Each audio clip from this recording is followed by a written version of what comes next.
world. Happy solstice. Okay, well, I was actually just doing some of the personal readings that I've been working through. To any and all who keep booking personals with me, thank you so much. I've been having so much fun. Okay, so I finished that, and then the rain has stopped for a hot second. The sun has come out. Wasn't supposed to, but here we are. It's a beautiful day. So I had the Kimmy K's out, and so I wanted to pull a couple for this solstice, and I love this. So we have Gnosis, we have Temple, we have the Self, and then Stone. And so immediately, Stone, actually, I had put it back in. It came out twice, so I was like, okay, you wanted to come back out. So then I heard Stone Temple Pilots, for those of you that remember. So some of you might have the name Scott, or Scott could be an important name to you.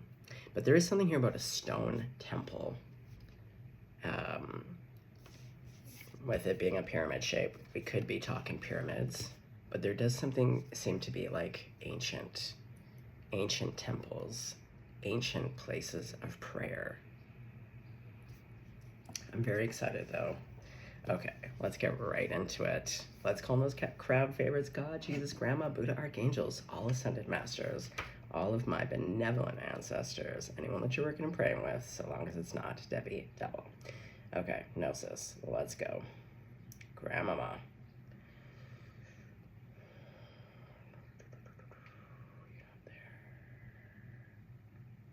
Where are you? There you are. 217. I just heard 2:17 a.m. Did one of you wake up at 2:17 a.m.? I feel like it's going to be literally for one or two of you. Okay, Gnosis. Innermost knowing, mystic truths. True knowledge is not found in facts and figures in scholarly books on library shelves. Rather, Gnosis points to the deep and timeless archetypal wisdom that rises from the felt experience of having touched the unknown with every one of the senses. Those who are drawn to Gnosis find themselves in esoteric studies, likely involving mysticism, alchemy, healing, or perhaps science. Knowing is their calling. Not knowing is their job description. That sounds like a job I would love. No matter how far the alchemists take their studies, they come to the ultimate conclusion that facts slip towards mystery, and soon the mystery results in facts. This card signifies a knowing that is life-changing. Once you experience it, you are forever changed, and you become a guardian of Gnosis. The eternal mystery is calling you. Study your passion in the deepest way available to you. Oh, I love this. Those who say they know, don't. Those who say they don't know, know. So true. This card relates to the riddle and the shapeshifter. All concern themselves with revealing mystic truths. Woo! And the fact that the self is what's underneath it, inner knowing. But then we have the temple. Yeah, there's like a lot here around ancient knowledge. But also, you are the temple. Like, this is the thing, and whether you want to be like, oh, I don't want to hear about Jesus, but it doesn't matter. If you look at any of the spiritual face and religious practices, but like most ascended masters at some point in their teachings talk about everything that you need is within you. This is the temple. We want to search outward, start looking inward. Let's go, boys. Okay. Well, let's just go straight to... Well, I guess we'll go to Temple. That was the next card out. Okay.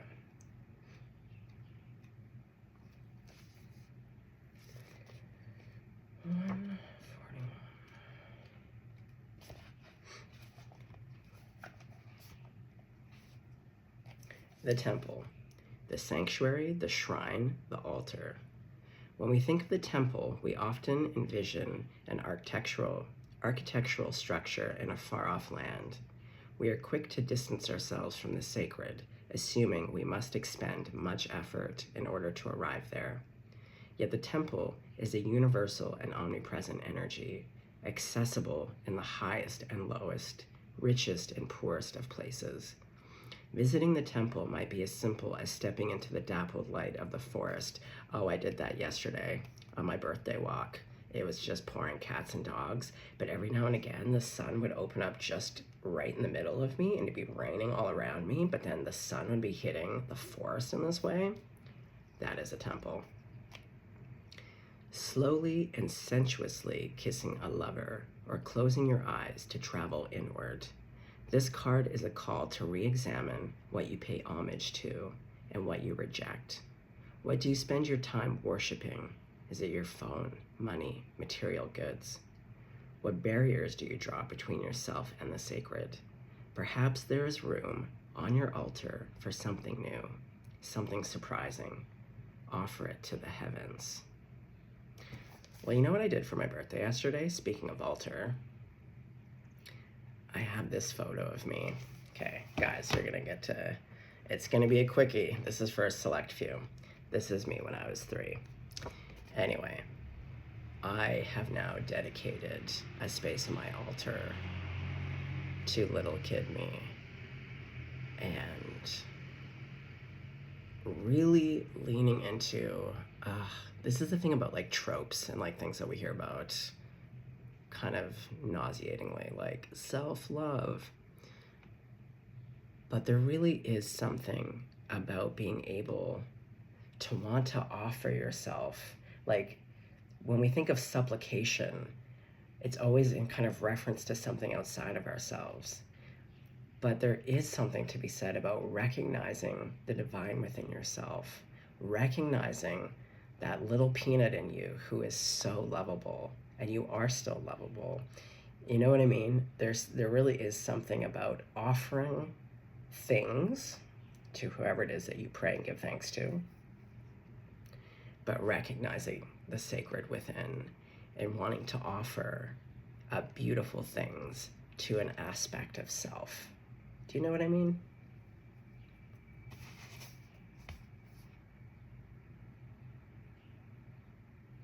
I would say, I'm just gonna put it out there.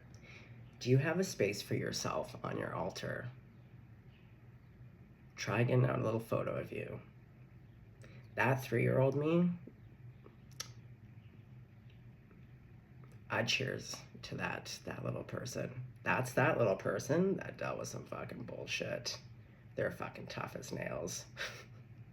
I feel like I am who I am today because of that little peanut, you know? So I have a lot of respect, and I can't believe it took me 45 years to make a space in my altar for an aspect of self and to want to give to it. Can't recommend it enough. Okay. Let's continue on to the self, shall we?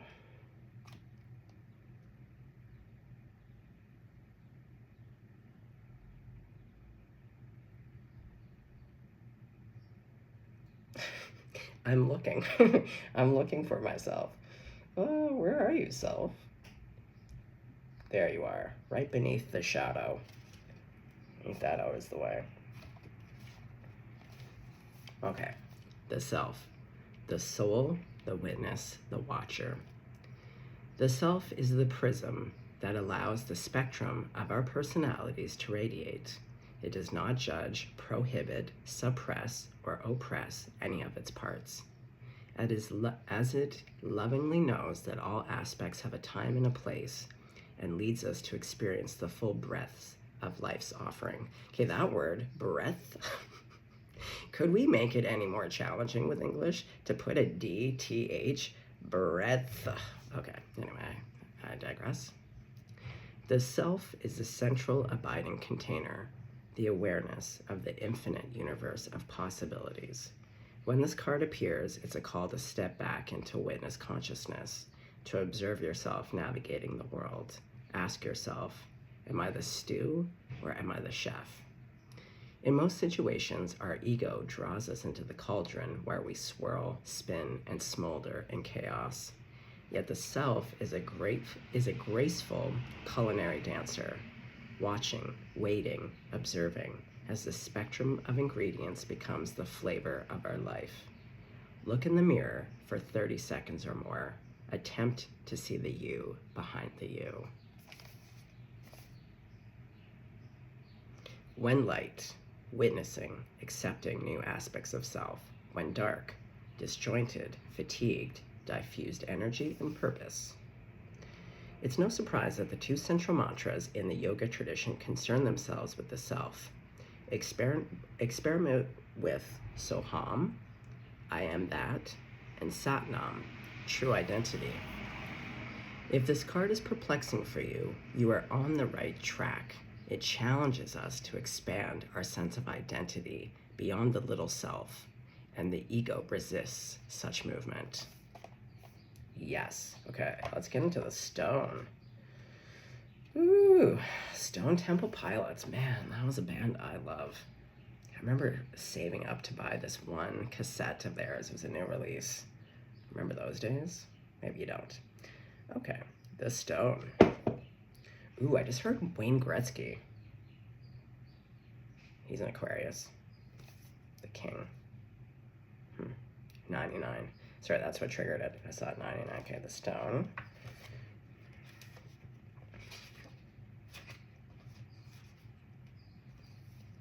The eternal, the anchor, the rock. And an archetypal object, the stone holds psychic and literal weight. Its energy is one of permanence, concreteness, and reliability. The stone's ability to transform is nearly imperceptible to us as it changes ever so slowly over countless human lifespans. A single stone may see thousands of generations come and go. Therefore, it contains an ancient and eternal presence. The stone is best used to anchor our wild side. So no matter how far we roam, we can always find our way back. The stone tethers us to earth, helping to ground and connect us to stillness, quiet, and peace. When this card appears, it is likely the stone is a remedy for what ails us. Humble and easily unnoticed, the power of the stone balances the frenzy of our world. I love that. I do love stones. In Jewish mourning traditions, stones are left at graves rather than flowers. Sit with this vision for a moment and see what unfolds.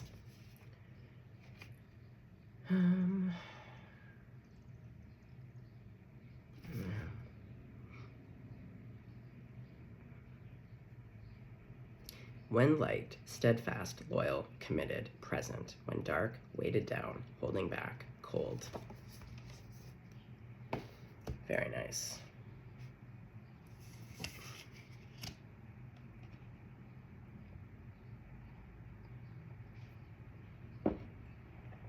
Okay.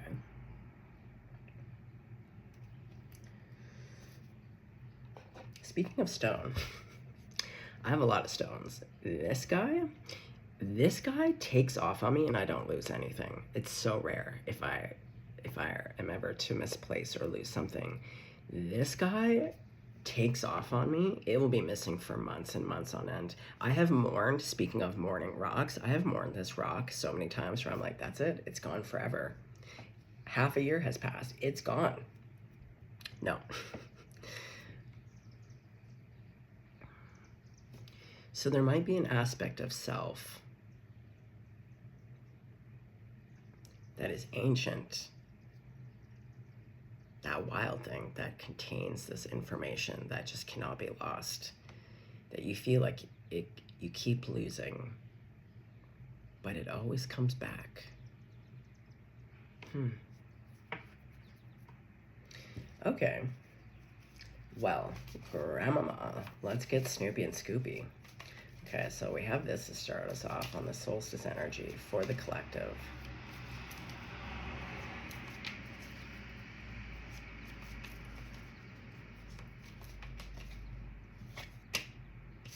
The Tower. Ooh, nuts be rolling. This looks very whimsical, though. Now, remember how it said the temple can be outside? But, like, look at kind of the shape of this log. To me, it is giving triangle. It is giving palms. Okay. Well, something mythical, mystical, and powerful is coming in. Ooh, tell me more. Okay, I don't want two. I really just want one at a time.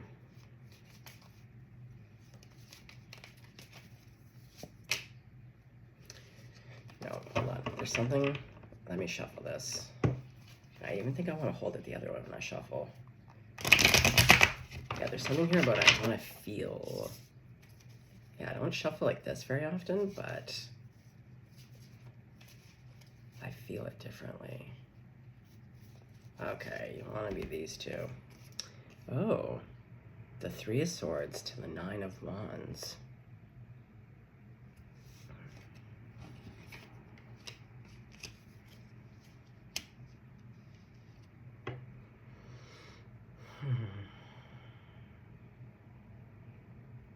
Okay, let's get some more out and then we'll make some decisions here. Okay.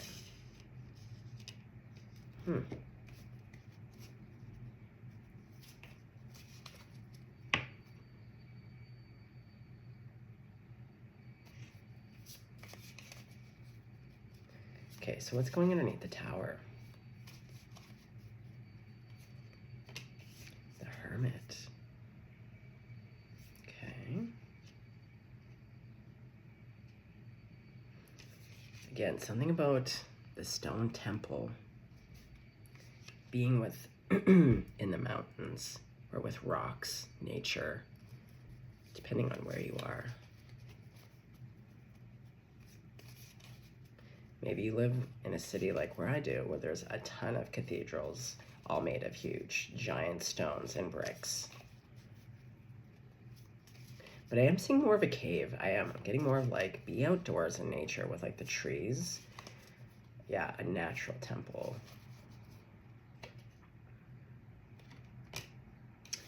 Ooh, the Four of Swords, but it's going underneath the Three of Swords. Okay. What's this Nine of Wands?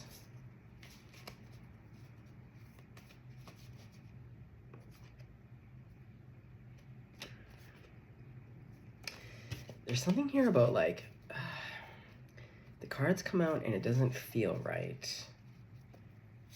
But I feel like this is about your decisions. Like you second guess something and you don't go for it. And then the next thing that you go for actually seems a bit harder and more painful. Okay. Oh, because it's when I'm looking versus when I'm feeling. Okay, so you need to use your eyes less and you need to use your feeling eyes.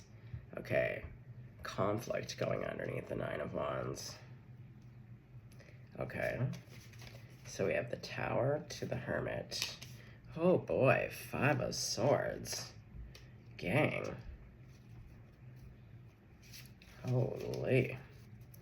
Three of Swords to the Four of Swords.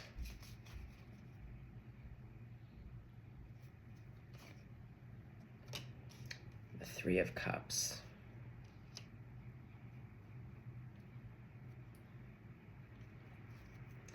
Okay, the Nine of Wands to the Five of Wands.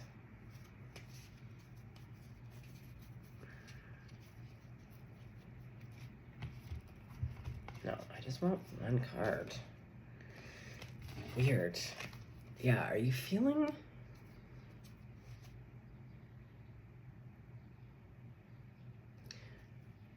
Well, when something really suddenly and quickly comes in that's destabilizing or upsetting, it is really hard to be in a flow state where you can feel things. And again, we can kind of use sometimes a basic sight to make what should be a more intuitive decision. Okay, so the 9 of Wands to the 5 of Wands. Yeah, there seems to be this feeling of like second guessing.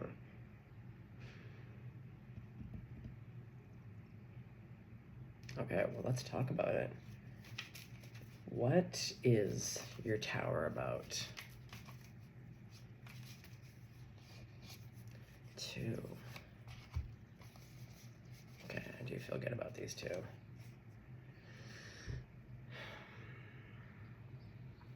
What did I say about sight and feeling? See?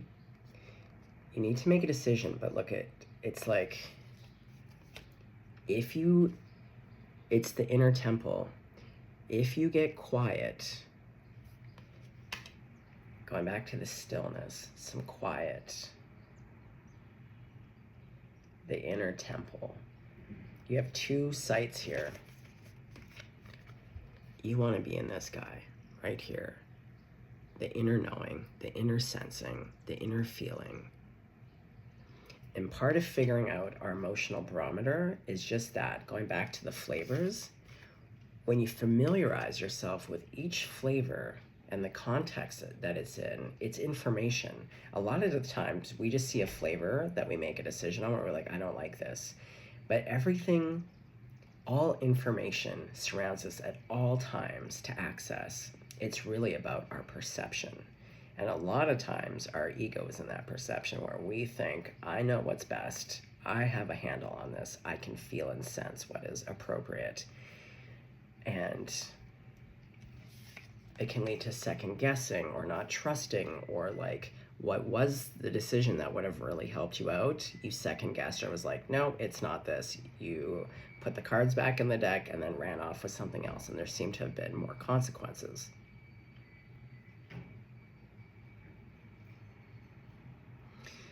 So there's a Tower here for you where you need to make a decision. And Spirit is really kind of imploring you that with this upheaval, to really go within. And it's okay to not know. There's a reason for the not knowing. A lot of times it's around timing or things needing to gestate. We keep forgetting that we live in a culture and a time where there's such immediacy. We want everything now, quickly. We have fast food, we have the internet, everything is at our disposal. But to me, that divine wisdom and divine discernment can only come through discipline, the discipline of knowing how to be still when the waters are tossing your ass, when you're eating shit sandwiches and just getting fucking bitch slapped by life, your teeth getting smacked out of your face, like really, but to find your center within that and to trust that you will know when you know when you know. And if you're not knowing, that's okay. Stay still, keep observing, keep waiting and watching, trust the not knowing.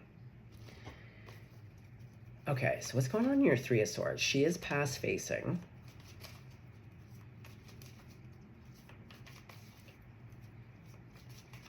Chiron has now moved into Taurus. Chiron is about our wounded warrior. We all have Chiron in our charts. So a lot of the wounds that are going to be coming up for us now that Chiron, who's moved into Taurus, is going to be around self-worth, value, how we value ourselves, how we see ourselves. Do we think we are worthy of great things? Do we think we are worthy of having ease and comfort and pleasure? Okay, so what's your Three of Swords? About a quick communication.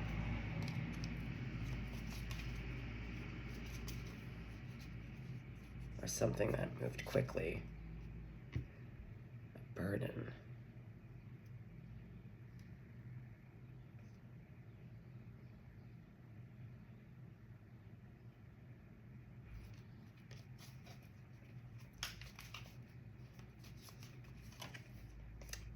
burden. Okay, let's come back out. Well, whatever happened to put you in the Three of Swords, we see the Tower to the Knight of Swords. I feel like it was very quick moving. It really distressed you and burdened you. So I see this as your energy. So also we could have some Taurus here because I'm seeing the bull and I'm seeing like a slow moving creature. It is future facing. You are coming down the mountain, or the sand hill, the sand dune. So we have you go from the 10 of Wands, and then your next card is the 9 of Wands. So we see this progression of like,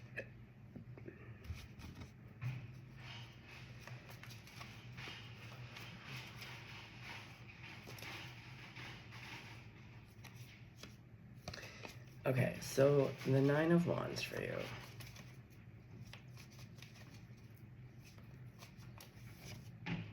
The Hanged Man.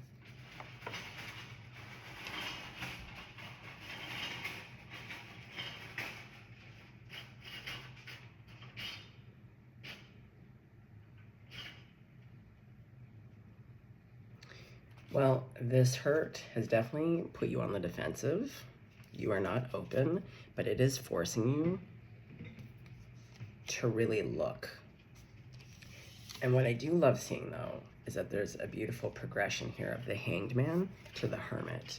Now, this Hermit is one of my favorite. It's very peaceful, as is she.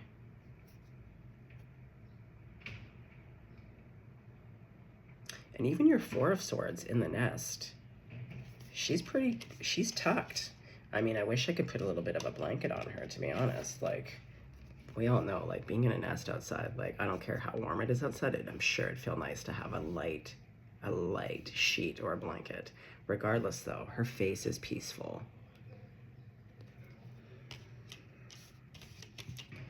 Okay.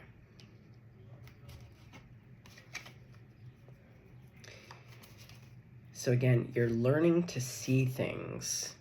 You're working with timing of, again, taking a pause. For some reason, that person with the shopping cart is reminding me of this. Of like working with what you got to get to where you need to go.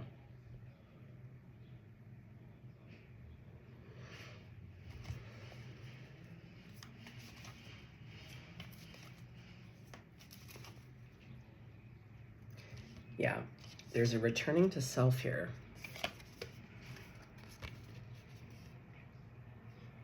And see how, I'm telling you, how peaceful. And this is what I mean by that observation. Instead of that Queen of Swords, no, she's not here. But there's this, I feel like, this reminds me actually of a reading I just did. But instead of scanning and looking for just trouble or like the things that hurt you, it's like she's just sitting for the sake of sitting and observing to observe.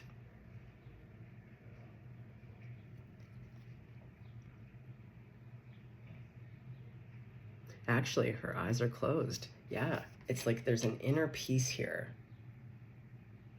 And it does allow you to rest. Okay, let's quickly just talk about, let's see, any other cards for the Hermit? Justice. But again, this is about balance. And see, the light and the dark. We balance ourselves. All aspects of self. Okay. 4 of Swords. Your healing of heart. Oh, this is ass backwards. See, her bum always looks like it's in the front, so I call it ass backwards. 2 of Pentacles. You're still learning about balance. And it might feel ass backwards to you. It might feel ass backwards to slow everything down, maybe even stop it. To just go within and have this process. and you're doing it, but see the light in the dark, right? Feels ass backwards, but you're doing it, and it is having an effect. Now, we do have the 5 of Wands, and this 5 of Wands always cracks me up because it's like people clamoring on sticks and things that aren't even attached to anything. They're not going anywhere, and like, I don't know. Like there's conflict and competition, but like no one's really winning. So what's this about for you?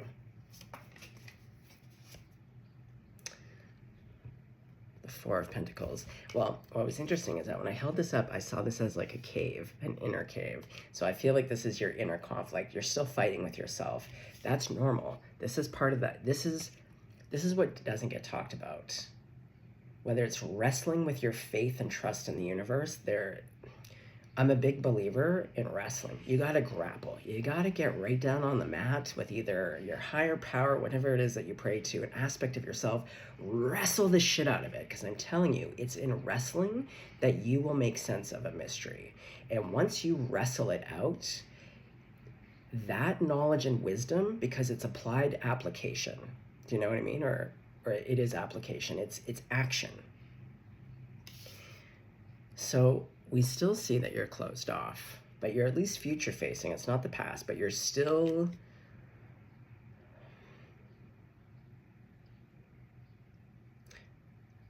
you're working on it. These things don't just disappear overnight. You know what I mean? That's why we have ritual. We got to keep reminding ourselves and to stay in the right environment. We got to create the right conditions to remind ourselves of things, you know?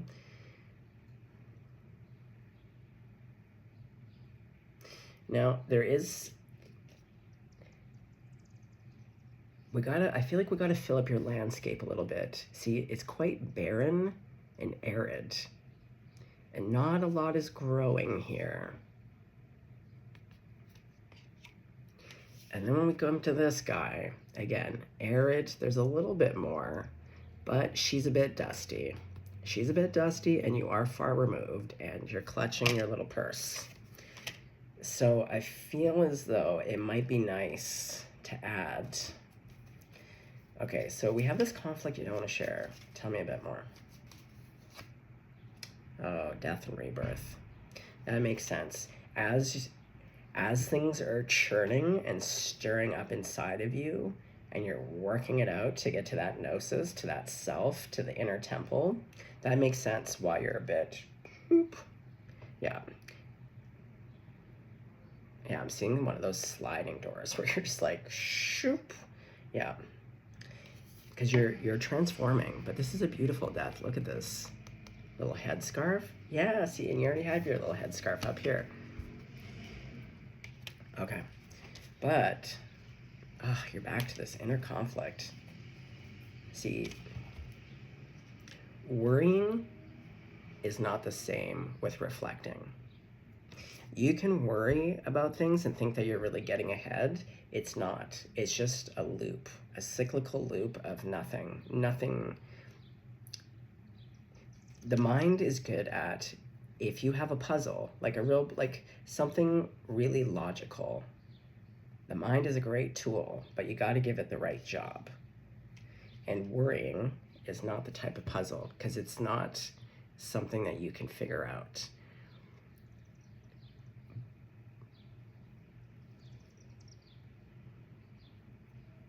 But taking the time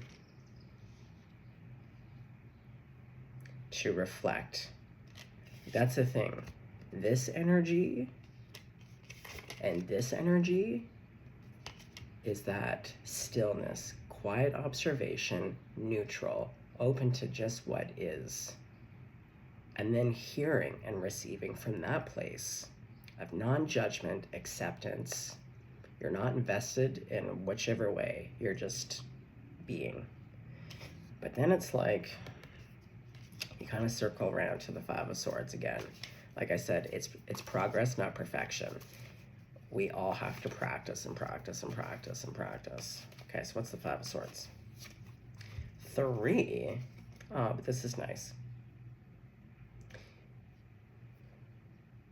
Going back to the balancing. But see, this to me, it's that temple, putting yourself on the altar to realize that you're everything that you need. You're everything that is so lovable. You're meant to be cherished and treasured. That if only you knew how magnificent you are. And I do feel like you start to understand as you go within.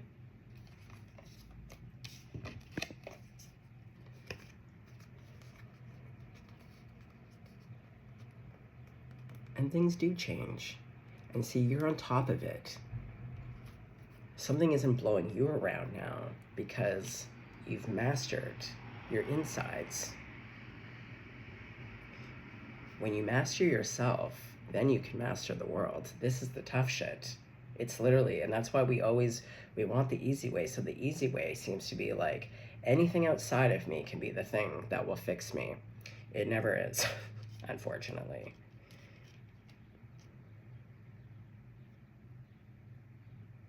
And it's nice because we have the star card here, but it's knowing that you come from the divine. You are the divine. You're made of love. You'll return to love. You come from love. There is no separation. That's the great illusion of this life, that we are separated.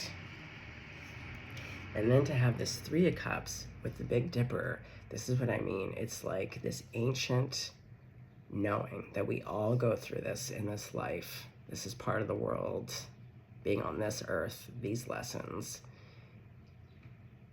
And when you feel like you've been bereft, you've been completely left alone by either your spirit team, your ancestors, or real people in this life, it's like you're not. Okay, so what is the Three of Cups? Because we've got the Three of Cups to the Four of Wands. Oh, look at this. The Lovers. Wow, wow, wow. Wow.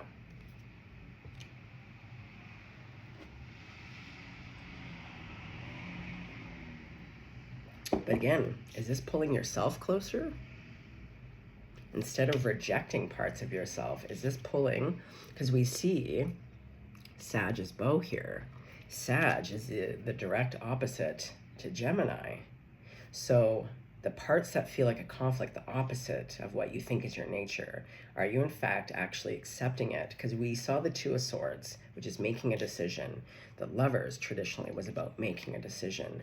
Are you now deciding to celebrate yourself and to pull yourself even closer, to be your own best friend, your own champion? Tell me about it. What is this, Lovers? The High Priestess. See? It's your connection, and also because your relationship to yourself is usually a direct reflection of your relationship to the divine. If you struggle with aspects of self, I'm telling you, you're going to struggle with aspects of the divine. My hiatus from YouTube land, there's a lot going on. But it was what I felt was the last of this wrestling. The things that I struggle with my divine team, my spiritual receipts. But I realized the connection of like, there are parts of me that don't trust myself, and there's definitely parts of me that struggle with faith and trust in the divine. So it's like, I don't know, you come home to yourself. Because this to me is a coming home, a celebration, a remembrance of who and what you are. And like, that's what comes in. Right? That's the whole point of this, the gnosis, the inner temple.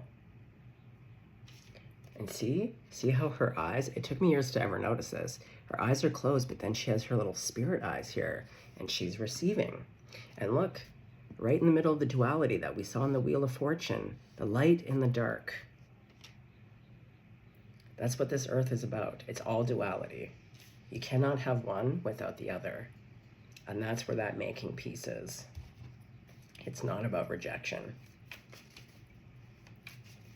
Okay, we got the tambourines out. This is flying out. Oh my God, the sun. Exactly. Celebrate. Oh, get your hands in the air like you just don't care. Can I get an amen? Amen. Ugh. Ooh, I do. I want to get out the tambourine. Ooh.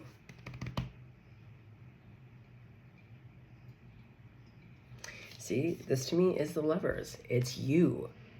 It's you coming home to you and celebrating it, embodying it, lifting up all to be like, I'm worthy of receiving, and I'm worthy of giving what I have. Like my inner light, my particular flavors and spices, share that. Woo. Just beautiful. Just beautiful. Oh my God. I'm seeing from my other animal deck, the little canary. I have a thing with yellow canaries. I don't know what it is, but it's giving this. There's like a real song in your heart, just singing.